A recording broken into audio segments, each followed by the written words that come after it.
Celtics trade Niang to Jazz for draft picks, R.J. Louis Jr. Rebuilding moves explained. In a surprising turn of events, the Celtics have executed a strategic move by trading Georges Niang to the Utah Jazz, acquiring 2 second-round picks and rookie sensation R.J. Louis Jr., as reported by ESPN's insider Shams Charania. www.espn.com/NBA/story/ID/4599059. This deal seems to benefit both parties involved, considering their diverse. Throughout the summer, the Celtics have been actively shedding contracts to stay under the second apron. They've witnessed the exits of several notable players, including Kristaps Porzingis, Luke Kornet, J.D. Davison, Drew Holiday, and Al Horford. These moves suggest that the Celtics are preparing for a rebuilding phase, especially as they await Jayson Tatum's recovery from an Achilles tendon rupture. _NIPOST.com 2025-07-20 Sports Celtics Jayson Tatum sheds boot as he rehabs from Achilles tear, sustained during a playoff clash against the Knicks last season. For Utah, the addition of Niang, initially acquired by Boston in the trade that sent Porzingis to the Hawks, https://25/24/sports Hawks finalizing 3-team trade to acquire Kristaps Porzingis earlier this offseason, brings a seasoned veteran to a roster filled with promising young talent, such as the 5th overall pick, Ace Bailey. Interestingly, Niang's return to the Jazz marks a sort of homecoming, having previously played for the team from 2017 to 2021. Last season, the 32-year-old averaged 9.9 points per game, boasting a 40% shooting accuracy from beyond the arc for the Cavaliers and Hawks. But here's where it gets controversial. Some fans and analysts argue that the Celtics' decision to prioritize Celtics trade Niang to Jazz sign Chris Boucher, luxury tax savings roster moves explained. Here's a move that's sure to divide Celtics Nation. Boston just shipped Georges Niang back to Utah after barely a month in green, and the reason might surprise you. The defending champions have executed a swift roster shuffle, sending forward Georges Niang along with 2 future second-round selections to the Utah Jazz in return for undrafted rookie guard R.J. Louis Jr., according to ESPN's latest reporting. But here's where it gets controversial. This wasn't about basketball talent. Simultaneously, the Celtics have secured power forward Chris Boucher on a 1-year contract worth $3.3 million, as confirmed by his representative, Sam Permut, to the Associated Press. Boucher brings championship pedigree from his 7-year tenure with Toronto, including their memorable 2019 title run. Now, before you start questioning the front office's strategy, let's break down what really happened here.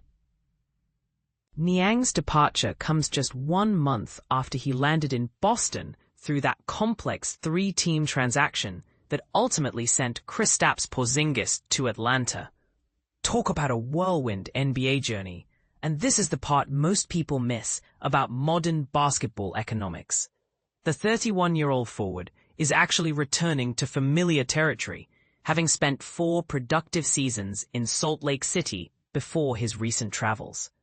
Last season, splitting time between Atlanta and Cleveland, Niang posted career-best numbers with 9.9 points, 3.4 rebounds, and 1.4 assists across 79 appearances. These aren't eye-popping stats, but they represent solid, consistent production. But here's the real kicker, and where this move becomes genuinely debatable. Boston's primary motivation appears to be financial rather than competitive. By eliminating Niang's remaining salary obligations for the upcoming season, the organization will pocket approximately $8 million in luxury tax savings. Even more strategically, this maneuver allows them to remain beneath the dreaded second penalty apron threshold after incorporating Boucher's contract. For those unfamiliar with NBA salary cap intricacies, think of the luxury tax as an increasingly expensive penalty system. Teams that exceed certain payroll limits face escalating financial consequences, and the second apron triggers even more severe restrictions on roster flexibility. Essentially, the Celtics are choosing financial prudence over potentially keeping a proven veteran. Meanwhile, the incoming pieces tell an interesting story. Luis represents a classic developmental gamble. A talented guard who completed 2 seasons at St. John's but went unselected in the recent draft before Utah offered him a 2-way contract opportunity.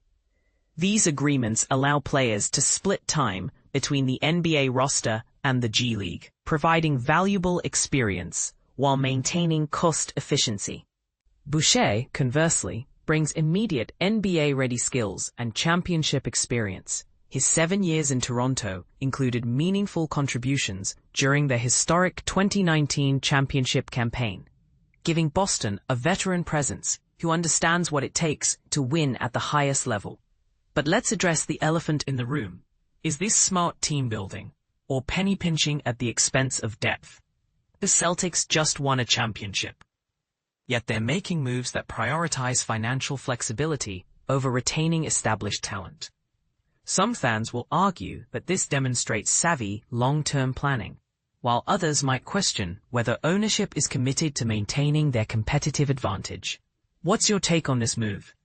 Are the Celtics making a brilliant financial chess move that preserves future flexibility? Or are they being too conservative after capturing their first title in over a decade? Should championship teams prioritize keeping proven veterans like Niang, even at a premium cost? Or is developing young talent like Luis, while adding experience through Boucher, the smarter approach? Let us know in the comments. This one's definitely going to spark some heated debates among Boston faithful. Celtics trade Georges Niang, sign Chris Boucher. Imagine the Boston Celtics making a bold move that shakes up the NBA landscape.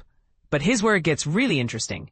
They're trading Georges Niang and 2 future second-round picks to the Utah Jazz for rookie R.J. Luis Jr. This strategic shift not only reshapes the Celtics roster, but also allows them to navigate the complex world of NBA finances with ease. Sources close to the deal, including ESPN's Shams Charania, revealed that Niang's hefty salary of over $8 million will be absorbed into Utah's trade exception, which originated from their John Collins trade. This clever maneuver ensures that Boston can add value without breaking the bank. In a complementary move, the Celtics have signed Chris Boucher, a versatile forward, to a 1-year, $3.3 million contract. This agreement, brokered by Sam Pernett of Rock Nation, brings significant experience and skill to the team. Boucher, who holds the all-time franchise records for bench points, rebounds, blocks, minutes, and games played with the Toronto Raptors, is set to make a substantial impact in the Celtics' front court. He's also one of the last remaining members of the Raptors' 2019 NBA championship team. The Niang trade and Boucher signing have positioned the Celtics to stay under the luxury tax threshold. After these moves, Boston finds themselves $7.8 million below the limit, saving a whopping $34 million in luxury tax penalties. Since the NBA draft, their payroll has been slashed from a staggering $540 million to a more manageable $239 million.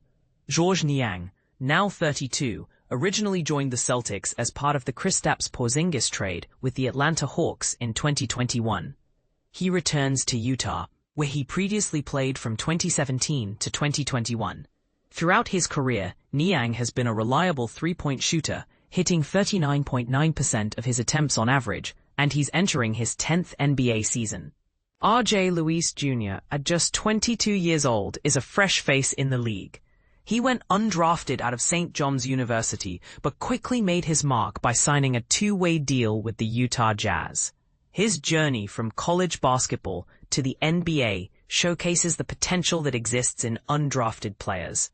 This series of trades and signings highlights the intricate balance between talent acquisition and financial management in the NBA. It raises questions about the value of veteran players versus young talent and the importance of strategic planning in building a competitive team.